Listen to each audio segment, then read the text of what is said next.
following what's going on with the Dallas Cowboys right now? How about them Cowboys? Love it. I know. It's good. Love it. I have to say, and I hate to root against somebody so blatantly, but Mike McCarthy, this ain't gonna end well. There's no chance. I mean, could this be a one and done for Mike McCarthy? I mean, a Super Bowl champion head coach who has a street named after him outside Lambeau Field in Green Bay, football town, USA.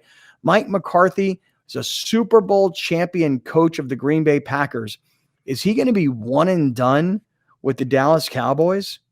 Pretty funny to see what a head coach who was lauded as great with a great quarterback, what they look like when they don't have a great quarterback.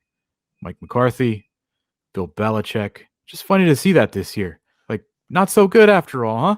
I saw Reggie Bush on Twitter say something to the effect of, hey, Mike McCarthy, I thought you were away from football all year, studying film and game planning.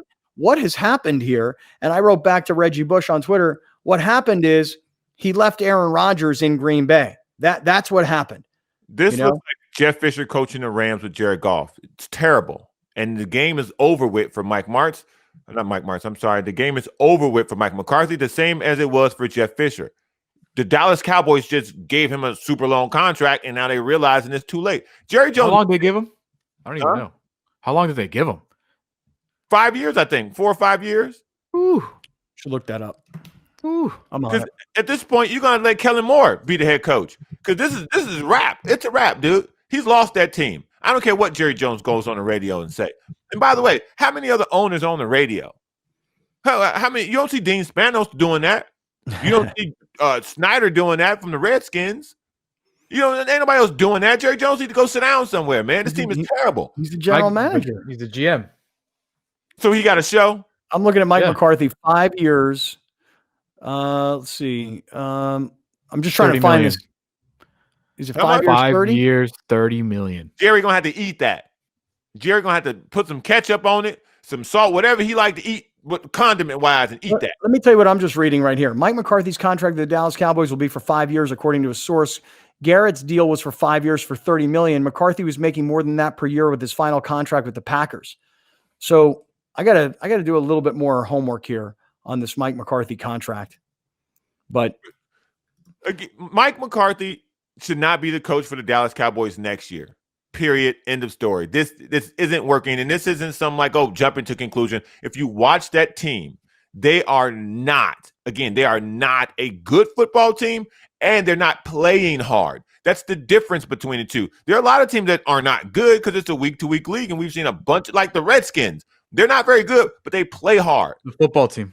When the Dolphins were bad last year, they played hard. When the Bills were bad and Josh Allen was trying to figure it out, they were playing hard. The Cowboys don't even play hard. See, the thing is this. McCarthy goes there, and the assumption is that when he walks into a locker room and he flashes the Super Bowl ring and he tells everybody about his time with Aaron Rodgers, that the Cowboys, or any NFL team for that matter, would immediately buy him. He'd have real respectability, credibility. We talked about this years ago when the Chargers went from Marty Schottenheimer to Norv Turner.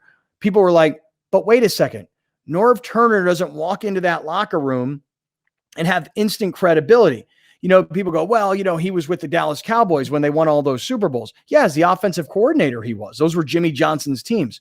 And so you assume, if you're Jerry Jones, that Mike McCarthy walks into that locker room and everybody just goes, ooh, Mike McCarthy, the guy who led Aaron Rodgers to a Super Bowl championship. He's got his name on a street outside Lambeau Field. We've got a legend now coaching us, whereas Jason Garrett was just the owner's boy. Mike McCarthy was out of football for a year. He comes back and he assembles a coaching staff. And here's how this stuff works. I'm sure a lot of you guys already know it, but in this particular case, I know it very well, particularly McCarthy. He goes out and he hires all of his buddies because that's what they do for one another. When McCarthy was an offensive coordinator for the San Francisco 49ers, you know who the head coach was? Mike Nolan. You know who Mike Nolan is? He's the defensive coordinator now of the Cowboys. So McCarthy does favors for all of his guys. He'll be the defensive coordinator. He'll handle this. He'll do that. I'll get rid of this guy. I'll bring in my own guy. And everybody gets paid. And McCarthy gets paid. And I'm seeing online now, upwards of $6 million per year. Ugh. So when you think about like a staff, it's not just a coach, it's a staff. He brings in Mike Nolan and tries to sell everybody in the locker room on Mike Nolan.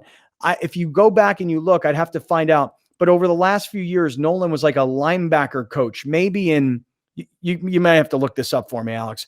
But now he's the defensive coordinator. And it's not like anybody in that Dallas locker room goes, I remember when he was the head coach of the 49ers, because everybody in the Dallas locker room was about 10 years old when Nolan was the head coach of the 49ers. Did you see yesterday, you talk about just bad things happening to one team, the Cowboys.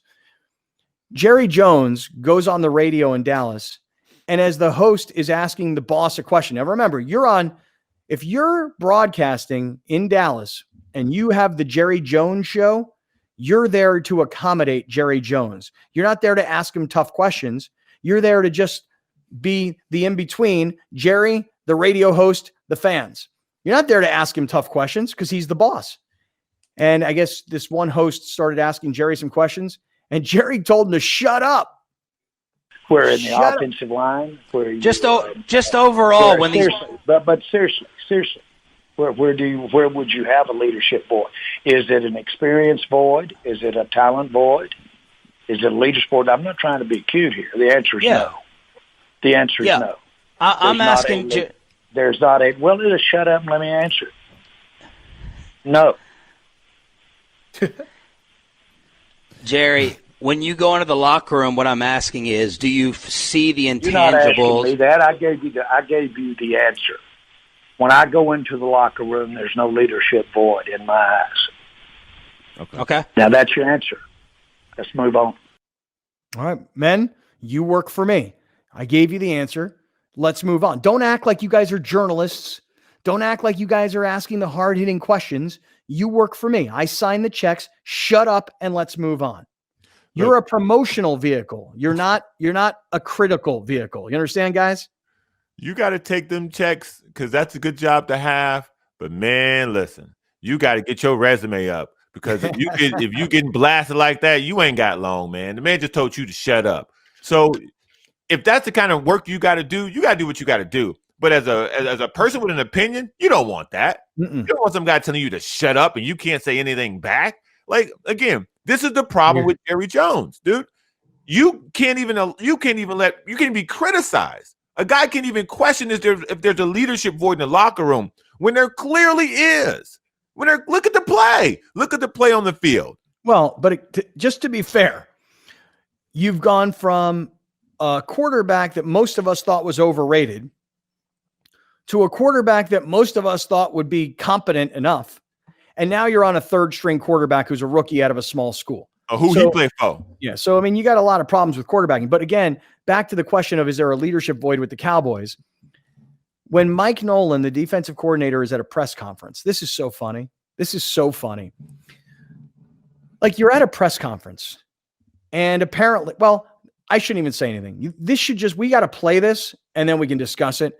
For those of you watching, you'll see it. For those of you listening, you'll hear it. Here's Cowboys defensive coordinator Mike Nolan at his press conference yesterday. Obviously, the frustration for him as well is just, look, when he misses them, nobody. Whoops, excuse me. I got something in my eye.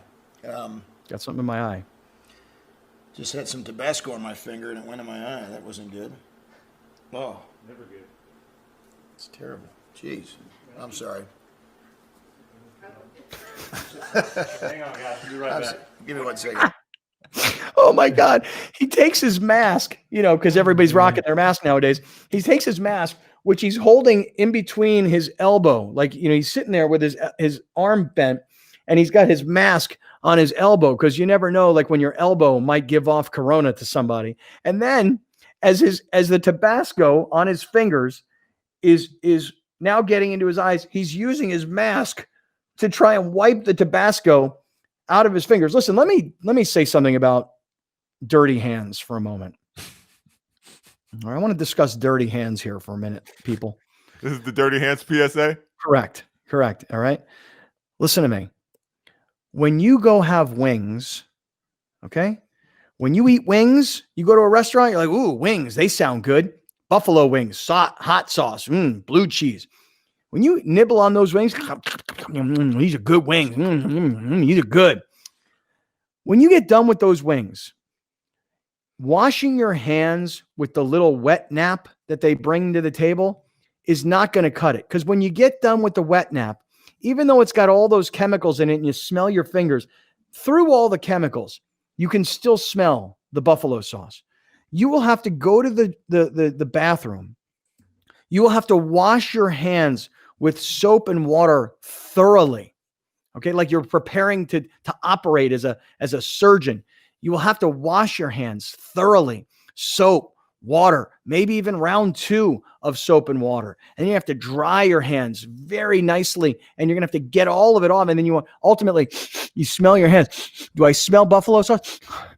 You don't want to smell the buffalo sauce. Because honestly, if you pick your nose later in the night, or if you get something in your eye, like a little bit, that buffalo sauce or Tabasco sauce, in the case of Mike Nolan, gets in your hands and your eyes. Dude, it hurts. Or worse. Guys, listen to me. I've heard of this happening before, where a guy goes, eats the wings. Ooh, these are good. Buffalo sauce all over his hands. Doesn't do a thorough job of cleaning. Goes home to his lady. Starts to get down and dirty just a little bit. Doesn't have clean hands. Tabasco sauce. You saw what it did to Coach Nolan's eyes. Imagine what that might do to your partner. Spice up the evening. Just saying, be considerate, guys. Be considerate. If you have Tabasco sauce, if you're eating wings, if you got any kind of sauce on your hands, wash your freaking hands. Because honestly, it's embarrassing when the Dallas Cowboys are getting rolled the way they are. Throw on top of it the owner telling his radio show host to shut up. He gave you his answer. And then add to it the defensive coordinator who can't continue in the press conference. He got Tabasco in his eye. Man, it is all falling down in Dallas. And there's only one person to blame. That's what's funny. There's only one person to blame. It's Jerry Jones. Because not only are you not just the owner, you're the general manager. You've groomed your little son to be your follow-up GM when you're not the GM anymore. Yeah, what does Steven There's only one person to blame. There's only one person to blame here, and that's old Jerry. And really, he don't care. The only thing he really cares about this year, I don't got 100,000 people in the stadium to fill my pockets. He don't care. What does Steven do? Because I don't really know what his title is. Is he the assistant GM? I don't know. He's the son to the GM. He's the GM in waiting. Does he make picks? Like, does he sign players? Like, what does he do? Because somebody needs to talk to Jerry and talk some sense into Jerry. Because a lot of this that Jerry's doing is self-destructive. None of this it's counterproductive to the whole brand of the Cowboys. We remember the Cowboys for Troy Aikman, Michael Irvin, and Emmitt Smith. That's why you remember the Cowboys. And that was in the 90s. So that's more than 20 years ago. So I don't know what type of... Too many titles. Is this too many titles for Stephen Jones? He's the executive vice president, CEO, and director of player personnel for the Dallas Cowboys. Oh, wow. There's no way he's doing all that. Nice. What would you pay a guy like that? Oh, man. I'm sure Jerry's paying his son very well. I mean, I'm sure Stephen Jones is making bank. Because that sounds like about $6 million a year. That's like $2 million a job. I don't know, man. There's always talk that Stephen Jones is actually kind of the guy who's always trying to talk his father out of all the crazy stuff he wants to do. Like drafting Johnny Manziel that one year. Right. That was the one thing that everybody's like, no, Stephen Jones talked his dad out of it because that was not going to be a good thing for the Dallas Cowboys. Wow. It's pretty crazy to watch what's happening. Like just you look around the league and what an exciting weekend it was. And then you see certain teams, like the Cowboys, just using them as an example, just completely imploding. And I got to say, honestly, like when it comes to Mike McCarthy, this couldn't happen to a better guy. Because I'm telling you right now, when you mistreat the people around you, I mean, this is a little bit of coaching karma coming back to bite you. I know I've told the story before. I don't know how detailed I've gotten about it, but you know that I'll go deep for a second here. This is now going back to, this is 30 years ago, dude. I mean, I know it sounds like a long time ago, and it was. But when I'm in college, Mike McCarthy is a graduate assistant coach. Browner, I'm talking like a 23 or 24-year-old guy who's a graduate assistant coach. And I think the story even goes that he was working in the Pennsylvania State Turnpike, like taking tickets, that was his job because he really wanted to put all of his time into coaching. So McCarthy gets groomed by our head coach back then. His name was Paul Hackett. SC fans will remember Paul Hackett because he was very unsuccessful with USC. So McCarthy follows Hackett to the Kansas City Chiefs, where Hackett becomes the offensive coordinator and McCarthy becomes his right-hand man, his quarterback's coach. By the way, McCarthy and Gruden on the same staff. I mean, I was with these guys 30 years ago, it's hard to believe, actually. I mean, can you imagine? Louis Riddick was at the locker next door, and McCarthy was walking through the locker room, and Gruden was walking through the locker room. That was all happening. So McCarthy tutored my roommate, Alex Van Pelt, as did Gruden and as did Hackett, the three of these guys. All these years later, McCarthy, as the head coach of the Packers, hires my man Van Pelt to coach running backs and receivers. 2 positions. Nobody does that in the NFL. 2 positions.